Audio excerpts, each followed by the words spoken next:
If you are famous and in trouble, Lanny Davis is the guy you keep on speed dial. The crisis manager has helped guide high-profile figures like Martha Stewart, Bill Clinton, and Charlie Rangel through public scandal. Now he's out with a new book called Crisis Tales about how you can handle upheavals in your own life. Lanny Davis, good morning to you. Great to have you. Thank you, Carl. Thank you. You've saved some people out of some pretty tough holes. How'd you get into that line of business? Good question.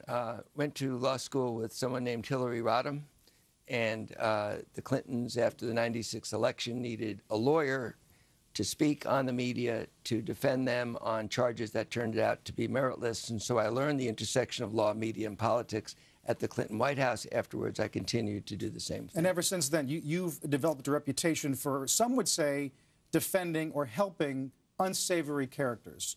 I wonder if there's a line that you draw, someone that you absolutely will not represent. Well, I represented the Board of Trustees and the president of Penn State University. I've been asked would I have tried to defend Jerry Sandusky, a predator monster who raped children. The answer is no. So it has to be something that I have a moral compass and that I'm able to get the facts. If I can't get the facts, I can't defend. Right.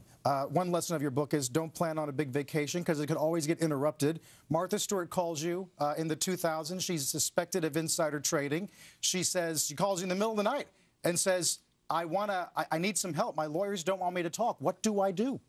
Well, she used a blankety blank in front of the word lawyers, which most people do. But the problem was her lawyers, in the middle of a criminal investigation, didn't want her to speak. Martha Stewart, one of the great communicators of all time, wanted to tell the truth and get the story out before the prosecutors made a decision. And as a lawyer, I was able to help her do that. Carnival Cruise Lines, the Triumph, stranded in the Gulf of Mexico, widely criticized for not responding to passenger needs. How'd they do?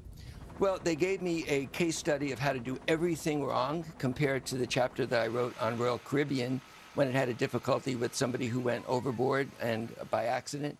And they put the story out themselves. The CEO went on television and told the story. That was a model of how to do it the right way. Finally, Lanny, how does an average American, just a regular person, incorporate some of the lessons of this book? You know, I tell the story of Senator Trent Lott, who experienced a terrible personal issue when he had to step down as majority leader. And that crisis was about healing. He couldn't restore his political position. That's the way people ought to look at it. If it's a personal matter, it starts with your spouse, your friend, your companion. It starts with healing, then the crisis can be over. We might get some calls from guys saying, I'm in Dutch with the wife, Lanny. Lanny Davis, thanks so much. Thanks, Carl.